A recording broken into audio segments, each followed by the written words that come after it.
Is building wealth purely about luck?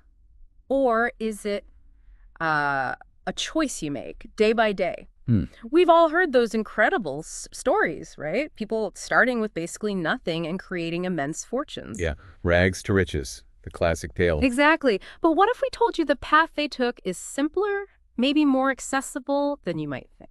Well, that's what we're diving into. Welcome, everyone, to Marginal Thoughts.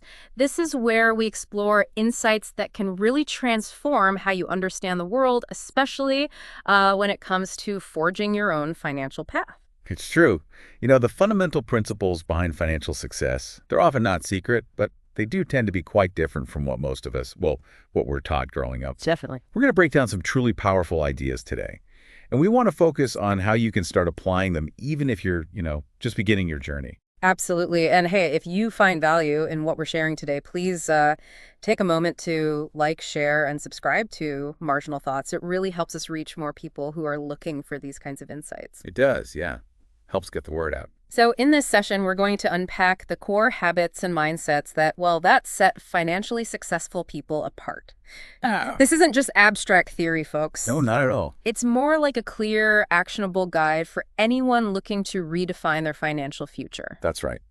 We're talking about tangible shifts you can actually make. Yeah. Moving you from where you are today to where you want to be, step by step. Okay. We really want to focus on what truly makes a difference.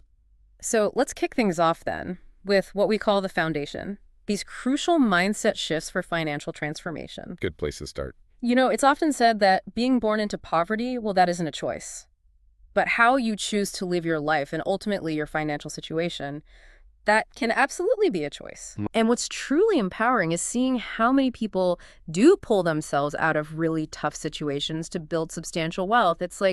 It's rarely an accident. It's far more common than many people imagine. Yeah. Around 1 in 10 people actively choose to change their financial destiny. Right. It's not some rare lottery win. Right. It's a consistent pattern. In fact, current information shows that an astonishing 79% of the world's millionaires and billionaires are self-made. Wow, 79%. Yeah, they didn't inherit their wealth. They built it from the ground up through intentional action. That really makes you think, doesn't it? If so many are doing it, what exactly are they doing differently? Precisely. It really hammers home that wealth isn't just something you're given, it's something you actively create. And that brings us to the next vital mindset, cultivating an abundance mindset. Yes, this one's huge. Most people operate from a place of scarcity, right? Right. Believing that if someone else wins, there's less for them. It's that zero-sum game mentality. Exactly. Like there's only one pie. Yeah. But the financially successful, they seem to think in terms of abundance. Thinking about this broader view, yeah, it means understanding the world isn't a pie that gets smaller every time someone takes a slice. Someone else's success, it just doesn't diminish your opportunities. Studies actually show that an abundance mindset is directly linked to increased life satisfaction and, yes, financial success. Scarcity thinking. Well, it can really hinder your ability to plan for the future or, take smart risks. Because you're just trying to hold on to what you have. Exactly. The truth is there are endless opportunities out there. It's about having the belief and, frankly, the courage to pursue them, believing there's plenty for everyone. So it's not just about what you do, but what you fundamentally believe is possible for you. That's a huge part of it. And a big part of that belief seems to come from curiosity. Our third mindset shift is all about recognizing curiosity as like a powerful asset, a form of capital almost. Curiosity is capital. I like that. Successful individuals are deeply curious about how the world actually functions. They don't just passively consume products or experiences. They look under the hood. Yeah, they look beyond the surface. They're asking, how was this created? How does this system work? How could I create something similar or maybe even better? That shift from consumer to creator. It's absolutely fundamental, and it requires 2 key things. First, the practical skills, how to actually build or create something. And second, a deep understanding of human needs and desires, why people want things.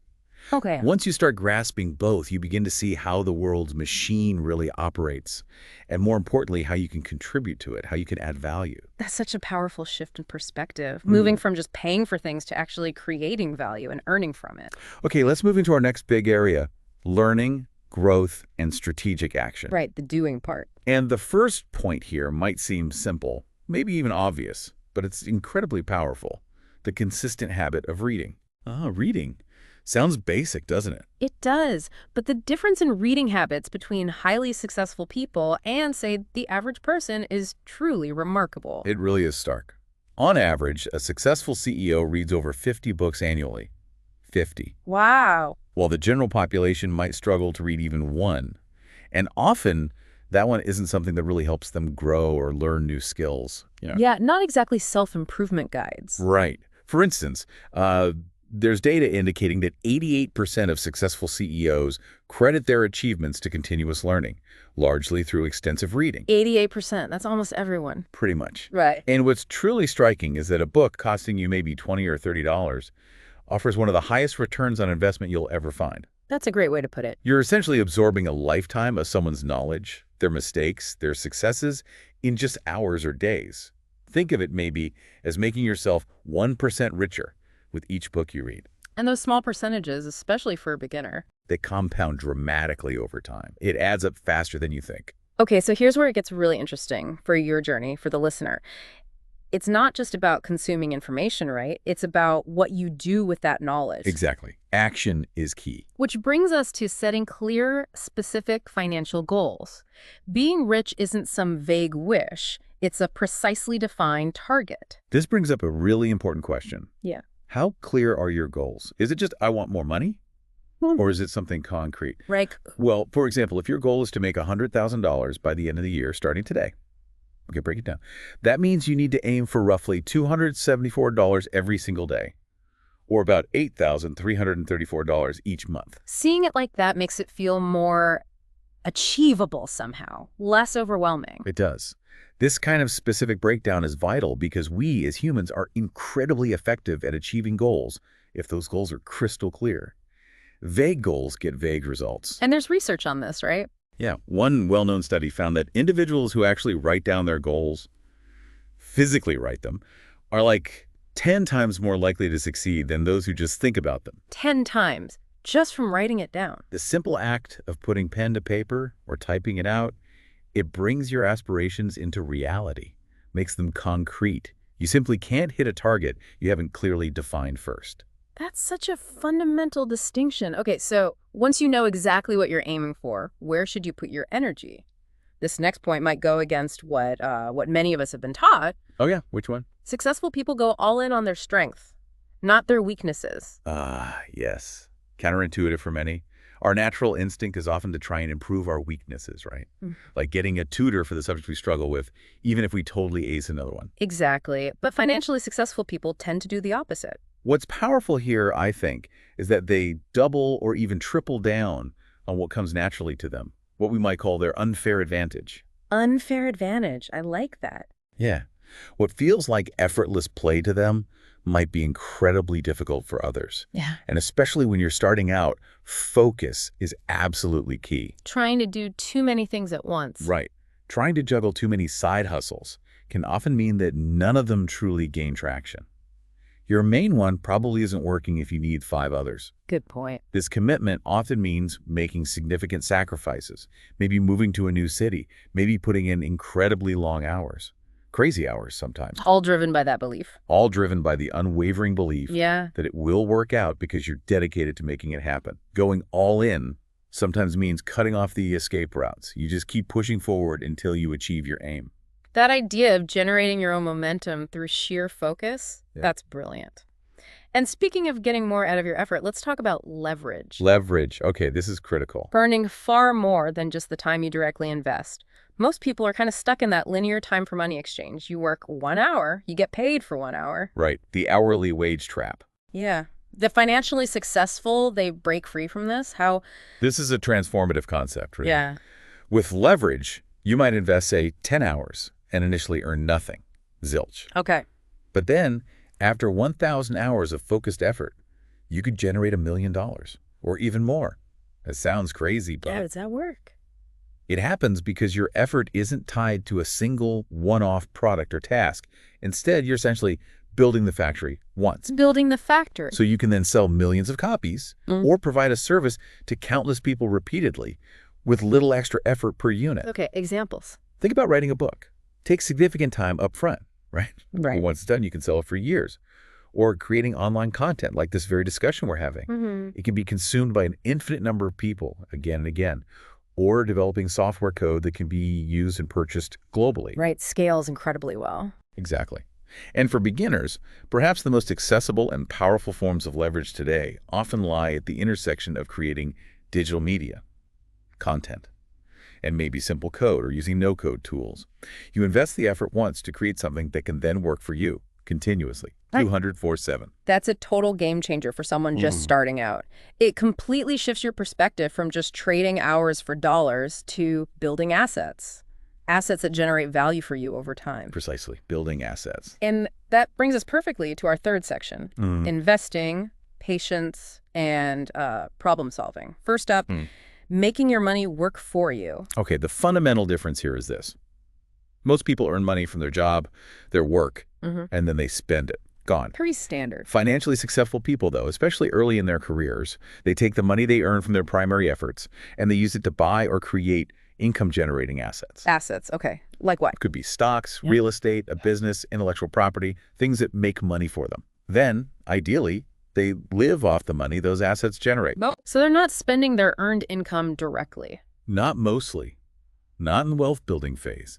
They live well below their means during this growth phase, often surviving on the bare minimum while everything else is reinvested back into buying or building more assets. You hear stories about this. Yeah, it's common to hear about couples, for example, living off just one salary while the other person's entire earnings are plowed back into investing, building a business, whatever generates that passive or leveraged income. So it's less about how much you initially make and far more about what you do with that money once you have it. Absolutely. What you keep and what you make that money do. And this challenges another common piece of advice, doesn't it? That old saying, a penny saved is a penny earned. Ah, yes.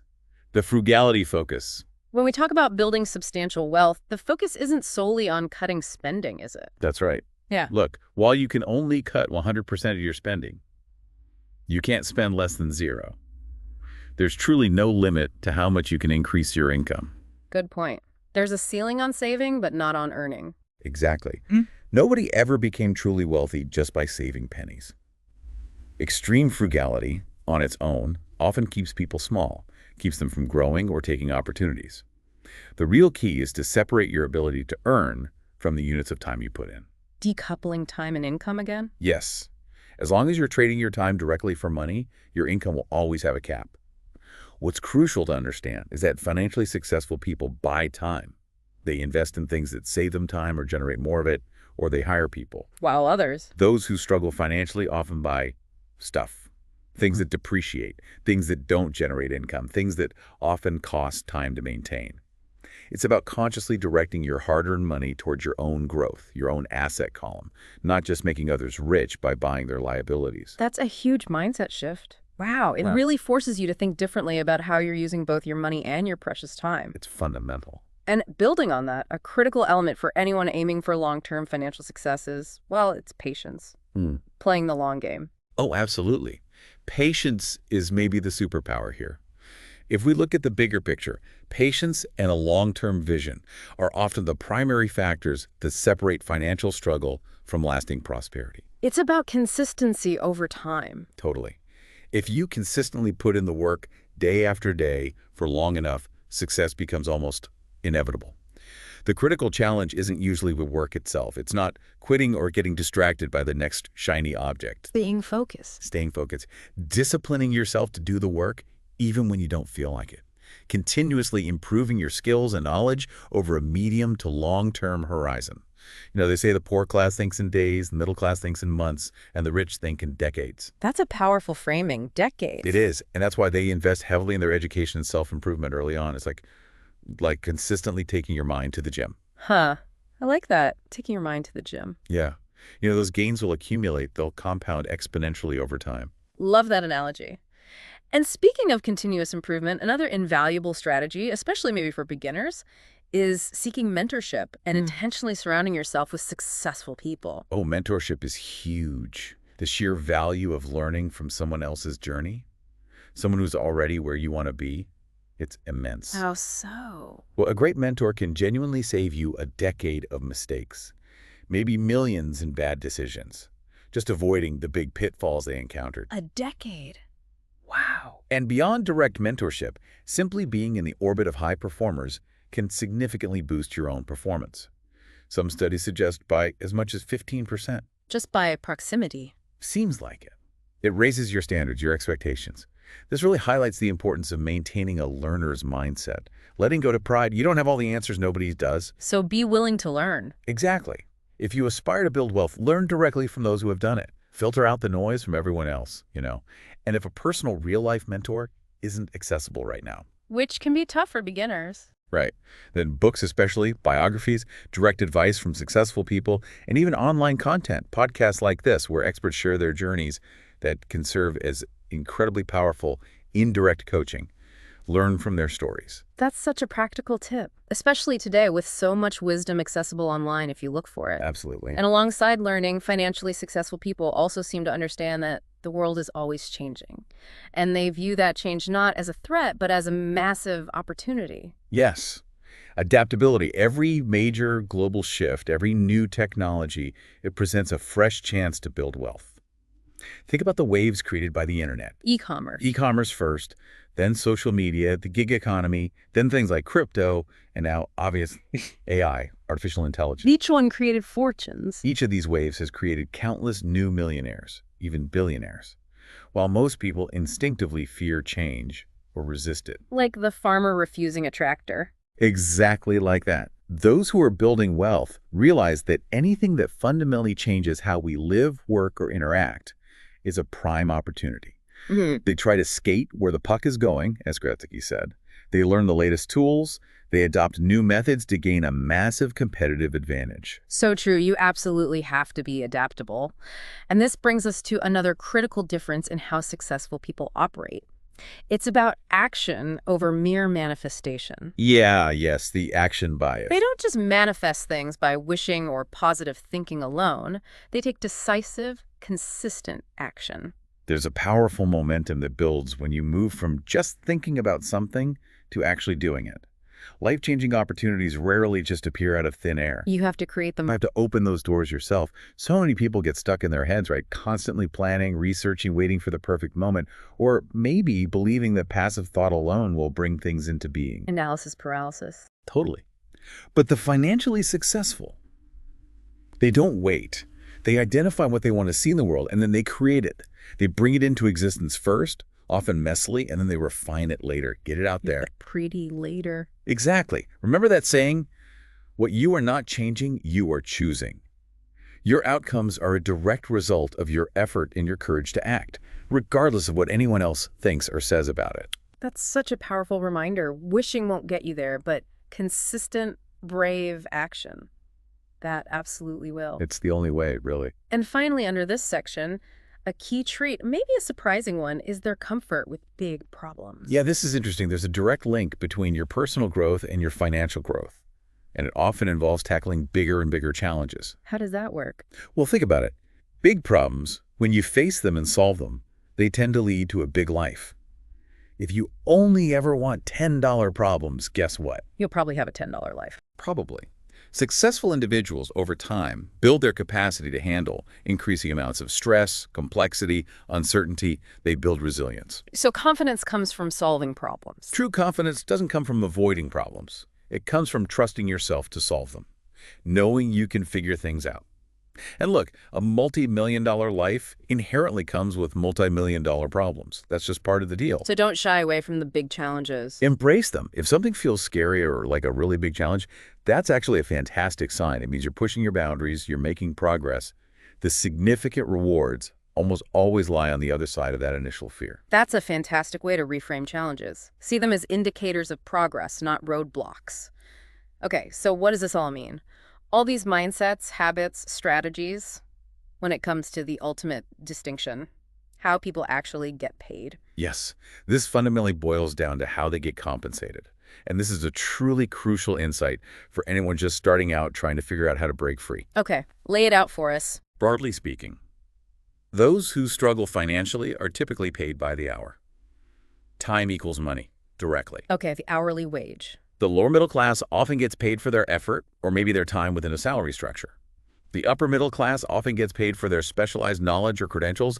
Think doctors, lawyers, skilled professionals. Right, based on expertise. But the financially successful, the truly wealthy, they get paid for results. Results, not time or effort or even just knowledge. Primarily results. Think about it. A suit market clerk earns an hourly wage. A skilled gardener might charge for the value of trimming an entire garden beautifully, not just the hours spent doing it. A doctor prices their specific expertise and the outcome of their diagnosis or treatment. So the financially successful consistently tie their compensation directly to their performance and the value they deliver. Exactly. Even if it takes them very little time to achieve that result because of their skills or leverage. For example, a successful business consultant might charge a percentage of the increased profit they bring to a company, not an hourly rate. Because the value delivered is huge. Precisely. If you solve $1 million problem for someone, it's perfectly fair to ask for a significant portion of that value created, say 15 to 30%. Why? Because you're pricing it based on how incredibly valuable the solution is to them, not on how hard or how long it took you to come up with it. That fundamental shift from wage earner to value creator. It will create more wealth than almost anything else you can do. Understanding, creating, delivering, and capturing value based on results. That's the ultimate distinction, then. I really believe it is. Yeah. It's all about understanding, creating, and leveraging value and getting paid for the results you produce. Okay. So let's leave our listeners with something to think about. Consider this as you move forward. If building financial independence isn't about simply working harder, but about working differently and bravely questioning your fundamental beliefs about money and how value is created, what's one truth about money you're ready to maybe re-examine today?